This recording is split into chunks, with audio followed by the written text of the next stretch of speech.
Hi, hello. I will read one of my favorite boys,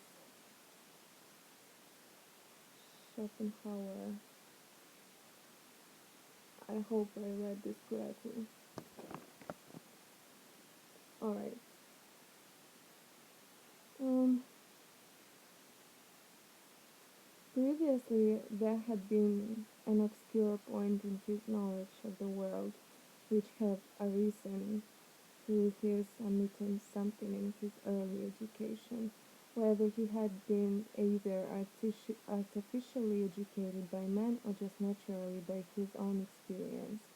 Therefore, one should try to find out the strictly natural course of knowledge, so that by keeping methodically to it, children may become acquainted with the affairs of the world, without getting false ideas into their heads, which frequently cannot be driven out again. In carrying this out, one must next take care that children do not use words with which they connect no clear meaning. Even children have, as a rule, that unhappy tendency of being satisfied with words instead of wishing to understand things, and of learning words by heart so that they may make use of them when they are in difficulty. This tendency clings to them afterwards, so that the knowledge of many learned men becomes mere verbosity. However, the principal thing must always be to let one's observations precede one's ideas, and not the reverse, as is usually and unfortunately the case, which may be likened to a child coming into the world with its feet foremost, or a rhyme begun before thinking of its reason. While the child's mind has made a very few observations, one inculcates it with ideas and opinions which are, strictly speaking, prejudices. His observations and experience are developed through this ready-made apparatus instead of his ideas being developed out of his own observations. In viewing the world, one sees many things from many sides. Consequently, this is not such a short or quick way of learning as that which makes use of abstract ideas will not be rectified until late, or it may be that are never rectified. For when a man's view contradicts his ideas, he will reject at the outset what it renders evident as one-sided. Nay, he will deny it and shut his eyes to it, so that his preconceived ideas may remain unaffected. And so it happens that many men go through life full of oddities, caprices, fancies, and prejudices, until they finally become fixed ideas. He has never attempted to abstract fundamental ideas from his own observations and experience, because he has got everything ready-made from other people, and it is for his very reason that he and countless others are so insipid and shallow. Instead of such a system, the natural system of education should be employed in educating children. No idea should be impregnated but what has come through the medium of observation, or at any rate been verified by them. A child would have fewer ideas, but they would be well grounded and correct. It would learn to measure things according to its own standards and not according to another's. It would then never acquire a thousand whims and prejudices, which must be eradicated by greater part of subsequent experience and education. Its mind would henceforth be accustomed to thoroughness and clearness. The child will rely on its own judgments and be free from prejudices. And in general, children should not get to know life in any aspect whatever from the copy before they have learned it from the original.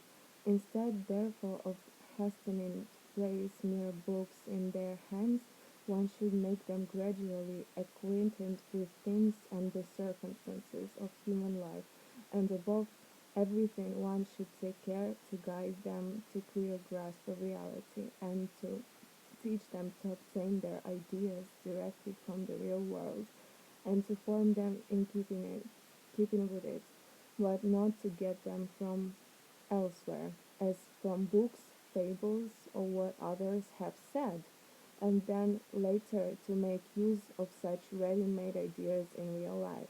The result will be that their heads are full of ch- chimeras, and that some will have a wrong comprehension of things, and others will fruitlessly endeavor to remodel the world according to those, I don't know how to read this word, chimeras, and so get on to run past both in theory and practice. For it is incredible how much harm is done by false notions which have been implanted early in life, only to develop later on into prejudices. The later education which we get from the world and real life must be employed in eradicating these early ideas. And this is why, as is related by Diogenes Laertius, Antiphanes gave the following answer. I can read this.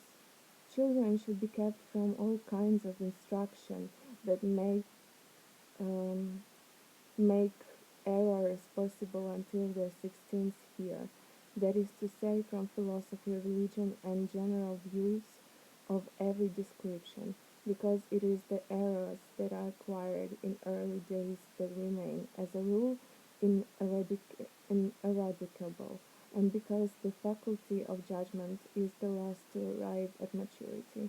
They should only be interested in such things that make errors impossible, such as mathematics, and things which are not very dangerous, such as languages, natural science, history, and so forth. In general, the branches of knowledge which are to be taken up at any age must be within reach of the intellect at that age and perfectly comprehensible to it. Childhood and youth are the time for collecting data and getting to know specially and thoroughly individual and particular things. On the other hand, all judgment of general nature must at that time be suspended and final explanation left alone. One should leave the faculty of judgment alone, as it only comes with maturity and experience, and also take care that one does not anticipate it by inculcating prejudice when it will be crippled forever. On the contrary, the memory is to be specially exercised, as it has its greatest strength and tendency in youth. However, what has to be retained must be chosen with the most careful and scrupulous consideration, for as it is what we have learned well in our youth that lasts, we should take the greatest possible advantage of this precious gift. If we picture to ourselves how deeply engraven on our memory the people are whom we knew during the first 12 years of our life, and how indelibly imprinted are also the events of that time, and most of the things that we then experienced, heard, or learned, the idea of basing education on this susceptibility and tenacity of the useful mind will seem natural, in that the mind receives its impressions according to a strict method and regular system. But because the years of use that are assigned to a man are only few, and capacity for remembering in general is also limited, and still more so the capacity for remembering of individual. Everything depends on the memory being filled with what is most essential and important in any department of knowledge, to the exclusion of everything else. This selection should be made by the most capable minds and masters in every branch of knowledge, after the most mature consideration and the result of it established. Such a selection must be based on a sifting of matters which are necessary and important for a man to know in general, and also for him to know in particular for professional calling. Knowledge of the first kind will have to be divided into graduated courses, like an encyclopedia corresponding to the degree of general culture which each man has attained in his external circumstances, from a course restricted to what is necessary for primary instruction up to the matter contained in every branch of philosophical faculty. Knowledge of the second kind would, however, be reserved for him who had really mastered the selection in all its branches. The whole would give a canon specially devised for intellectual education, which naturally would require revision every 10 years. By such an arrangement, the useful power of memory would be put to the best advantage, and it would furnish the faculty of judgment with excellent material when it appears.